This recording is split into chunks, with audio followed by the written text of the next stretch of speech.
आज का बाइबल का वचन यशायाह का ग्रंथ अध्याय 38 वचन 1 से 6, वचन 21, 22 और 7 और 8। और आज का सुसमाचार सन्मति के अनुसार अध्याय 12 वचन 1 से 8। यशायाह का ग्रंथ अध्याय 38 वचन 1 से 6, वचन 21, 22, 7 और 8। उन दिनों हिजकिय्याह इतना बीमार पड़ा कि वह मरने को हो गया।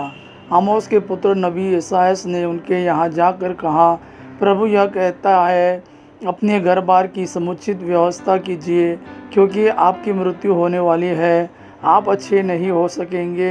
हिजकिय्याह ने दीवार की ओर मुँह कर प्रभु से यह प्रार्थना की, हे प्रभु, कृपया याद कर कि मैं ईमानदारी और सच्चे हृदय से तेरी सेवा करता रहा और जो तुझे प्रिय है वही करता रहा। और हिजकिय्याह फूट फूट कर रोने लगा। प्रभु की वाणी यशायाह को यह कहते हुए सुनाई पड़ी,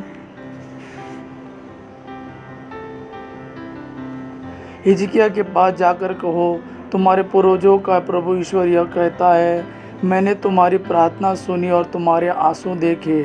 मैं तुम्हारी आयु 15 वर्ष बढ़ा दूंगा। मैं तुमको और इस नगर को अश्शूर के राजा के हाथ से छुड़ाऊंगा और इस नगर की रक्षा करूंगा। यशायाह ने कहा,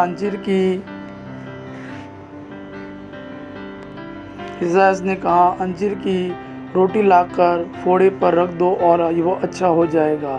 हिजकिय्याह ने पूछा, मैं यह कैसे जान सकता हूँ कि मैं फिर प्रभु के मंदिर जाऊँगा? यशायाह ने उत्तर दिया, प्रभु अपने प्रतिज्ञा पूरी करेगा। इसका चिन्ह यह होगा कि छाया देखो, वह छाया सीढ़ी पर उतर रही है। मैं उसे 10 सोपान तक ऊपर चढ़ाऊँगा चुका था और जिस सीढ़ी पर सूर्य उतर चुका था वहाँ वह 10 सोपान तक पीछे हट गया। आज का सुसमाचार सन्मति के अनुसार अध्याय 12 वचन 1 से 8। यीशु किसी विश्राम के दिन गेहूं के खेतों से होकर जा रहे थे। उनके शिष्यों को भूख लगी और वे बाले तोड़ तोड़ कर खाने लगे। यह देखकर फरीसियों ने यीशु से कहा, देखिए, जो काम विश्राम के दिन मना है, आपके शिष्य वही कर रहे हैं। यीशु ने उनसे कहा, क्या तुम लोगों ने यह नहीं पढ़ा कि जब दाऊद और उसके साथियों को भूख लगी तो दाऊद ने क्या किया था?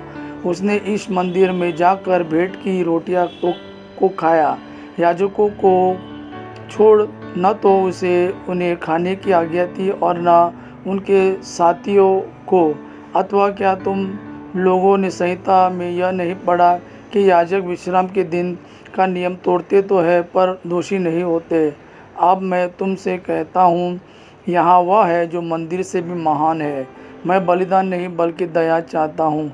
इसका अर्थ यदि तुम लोगों ने समझ लिया होता तो निर्दोषों को दोषी नहीं ठहराया होता, क्योंकि मानव पुत्र विश्राम के दिन का स्वामी है। यह प्रभु का वाणी है। प्रभु को धन्यवाद। आबा पिता की महिमा और पुत्र यीशु का प्रेम आप पर सदा सर्वदा बना रहे। आमीन।